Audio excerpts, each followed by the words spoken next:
Banyak kisah mistis di setiap gunung yang dialami oleh para pendaki. Seperti yang satu ini tentang cerita horor pendaki Gunung Slamet, teman-teman. Dilansir dari news media dari YouTube Badru Capslog pada 28 Juli tahun 2022. Berikut Tikaka sajikan cerita horor pendaki Gunung Slamet. Teman-teman, cerita horor kali ini yang berjudul Pendaki Gunung Slamet disambut penampakan jantung mau copot ada wanita bermuka lurus. Tikaka kutip dari newsmedia.co.id. Sebelum kita melanjutkan cerita ini, teman-teman, Tikaka berharap teman-teman sudi untuk membantu pengembangan channel ini agar lebih berkembang, lebih maju, lebih bermanfaat dan menghibur buat teman-teman semua dengan cara men-like, men-subscribe, dan men-share video maupun channel Tikaka melalui media sosial teman-teman. Dan juga Tikaka berharap teman-teman jika memiliki cerita atau kisah mistis, silahkan teman-teman untuk muat di kolom komentar, tulis di kolom komentar, dan insya Allah Tikaka bawakan pada channel Tikaka. Teman-teman, berikut kisahnya.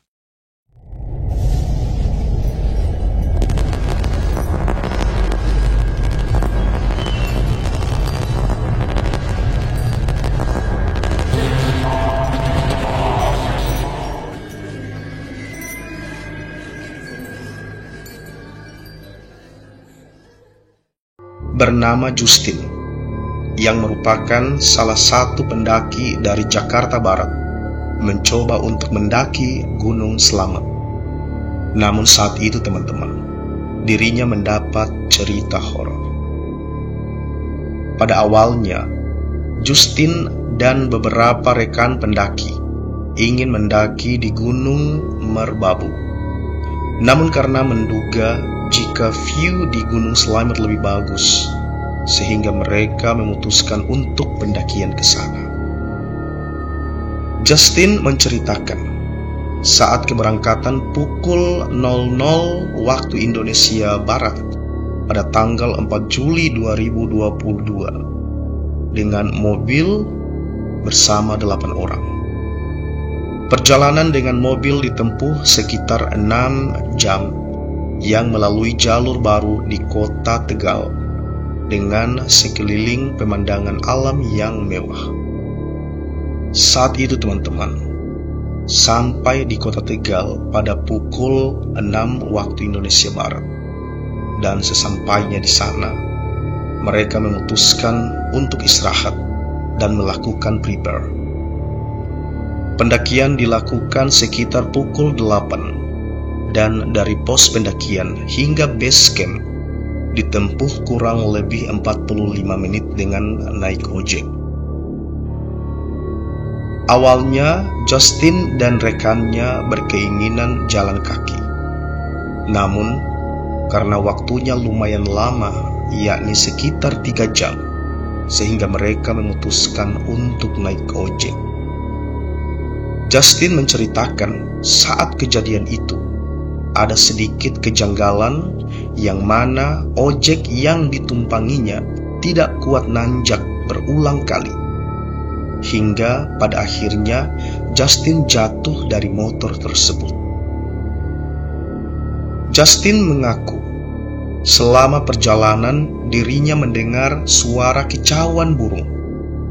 Namun saat terjatuh, tiba-tiba suara tersebut hilang sama sekali dan hanya terdengar hembusan angin. Saat itu, Justin ditemani abang Gojek untuk menunggu rekan Gojek yang lainnya, karena motor yang ditumpangi Justin sudah tak kuat untuk lanjut perjalanan. Hingga akhirnya, Justin sampai di pos 1 sekitar pukul 10 pagi. Dan saat itu pula Justin dan rekannya memulai start pendakian. Si Justin teman-teman mengaku trek dari pos pertama hingga kedua lumayan sadis karena menanjak terus gak ada ampun. Dan pos 2 ke 3 lumayan enak. Untuk pos 3 ke 4 juga lumayan landai. Dan sampai di pos 4 sekitar pukul 14 atau 15. Mereka kemudian, teman-teman, memutuskan untuk mendirikan tenda di pos 4 dan makan serta santai. Justin mengungkapkan hal itu belum ada kejadian yang mistis. Saat itu, mereka memutuskan untuk tidur lebih awal, yakni pukul 19, karena pagi harinya akan mengejar sunrise. Pukul 3 dini hari, mereka bangun dan mendaki lagi sekitar 2 jam melewati hutan yang jalannya sangat rapat. Pada saat itulah, teman-teman, mulai muncul kejadian-kejadian mistis. Justin mengaku pertama kali kejadian mistis, yakni dirinya mendengar ada orang mendehem seperti mengatakan "ahem". Saat itu tidak hanya Justin saja yang mendengar, namun rekan di belakangnya juga mendengar. Dan Justin menengok ke belakang seolah-olah memberi kode ke rekannya. Namun kala itu, rekan Justin meminta agar mereka terus berlanjut tanpa menghiraukan sekitarnya. Setelah itu, ada lagi kejanggalan-kejanggalan lain. Justin melihat ada sosok yang memainkan senter, menyalakan dan menghidupkan secara cepat selama 3 kali berturut-turut.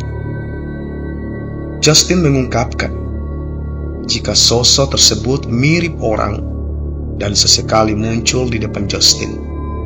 Dan saat itu waktu menunjukkan pukul 5:30. Justin mengatakan jika sosok itu muncul di hutan dan bukan di jalur pendakian. Namun kali ini Justin masih berpikiran positif, teman-teman. Kala itu Justin dan rekannya menemukan rombongan pendaki lain. Namun sayangnya, Justin tidak berhasil sampai atas dan stay di pos 5 karena kurang persiapan. Justin mengungkapkan yang berhasil sampai di puncak hanya 3 orang saja. Yang lain memutuskan untuk beristirahat, termasuk Justin. Akhirnya mereka memutuskan turun ke tenda dan sampai di sana siang hari. Dan kala itu cuaca tak bersahabat dan hujan. Akhirnya mereka memutuskan untuk istirahat sambil menunggu hujan reda. Dan mereka turun sekitar pukul 17:30. Disinilah terjadinya teror mistis hingga pos 1. Ia mengaku dari pos 3 hingga 1 adalah suasana paling mencekam sekitar pukul 19 waktu Indonesia Barat. Dari pos 3 ke pos 2, teman-teman, Justin mengaku melihat sosok yang sama seperti sebelumnya, yakni sosok memakai senter. Namun kali ini, sosok itu muncul lebih sering, ada yang ada di jurang, di hutan, di samping kanan dan kiri, dan lain sebagainya. Namun, Justin kali ini sudah mulai berpikiran negatif. Karena yang turun pada saat itu, teman-teman, hanya rombongannya saja dan tidak ada pendaki yang lain. Saat dari pos 2 ke 1, ada hal yang janggal lagi. Ia mengaku dirinya melihat penampakan sekitar pukul 21 waktu Indonesia Barat. Ia mengaku melihat ada senter hidup mati dan ada bayangan yang terbang-terbang berwarna putih di atas pohon di sela-sela cahayanya. Justin menjelaskan sosok putih tersebut bukan hanya terbang ke atas saja, namun juga ke samping kanan, kiri pohon, dan sesekali ke bawah. Justin melihat sosok ini secara jelas, teman-teman, karena dirinya bermain senter dan sesekali diarahkan ke atas pohon-pohon. Saat itu, Justin sangat takut dan dirinya terus berdoa sepanjang perjalanan. Dirinya mengaku posisi saat itu samping kanan dan kiri adalah jurang. Saat ia memainkan senter ke arah depan, dirinya melihat sosok misterius yang sangat menyeramkan dan tidak bisa berkata-kata. Justin mengungkapkan sosok ini memiliki warna kulit seperti manusia pada umumnya, yakni coklat, hanya saja bermuka rata seperti kertas. Ia mengaku melihat sosok ini sekitaran 20 atau 30-an meter, teman-teman. Namun dirinya melihat dengan sangat jelas sosok ini. Saat itu, ia mengaku jika yang melihat hanyalah dirinya saja. Dan kondisi tersebut membuat ia tidak berani memainkan senter lagi dan fokus ke bawah. Justin mengaku sangat takut dan ingin berteriak, namun masih ditahan-tahan hingga akhirnya sampai di Gapura Base Camp pada pukul 22 waktu Indonesia Barat. Ia mengaku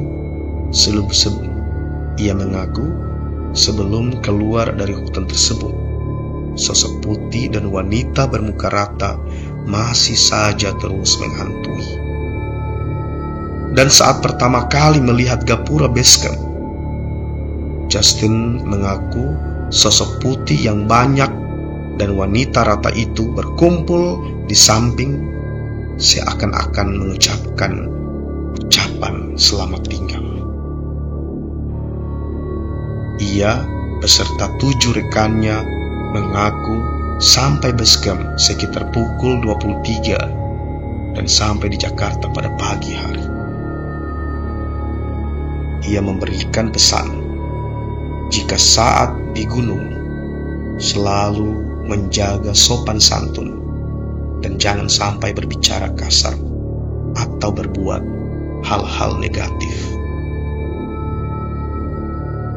Saat itu, ia ingat jika bersama rekannya berbincang sambil berkata kasar dan tidak sopan, dan asumsi dirinya jika hal ini yang menyebabkan sosok gaib menjadi tak suka. Teman-teman, seperti itulah adab dan etika ketika kita melakukan pendakian.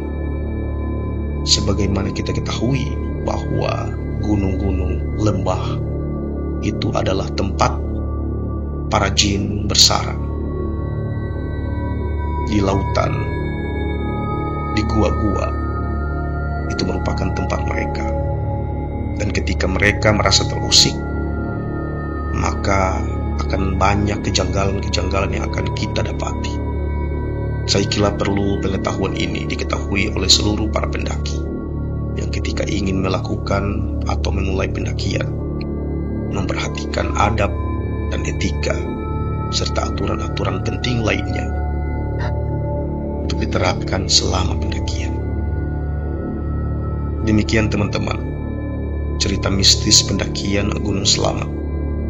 Semoga bermanfaat buat teman-teman, khususnya buat teman-teman para pendaki.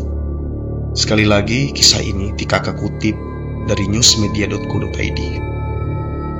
Dan Tikaka berharap teman-teman sudi dan ikhlas untuk terus membantu pengembangan channel ini menjadi lebih baik, lebih maju, dan lebih berkembang, bermanfaat serta menghibur teman-teman semua dengan cara men-like, men-subscribe, dan men-share video maupun channel Tikaka.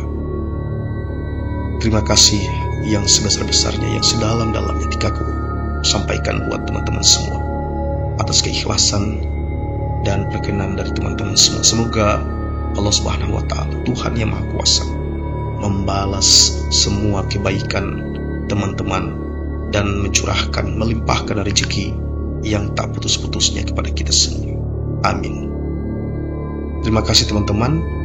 Kita akan ketemu di lain waktu, lain kesempatan. Di kakak akhiri. Assalamualaikum warahmatullahi wabarakatuh.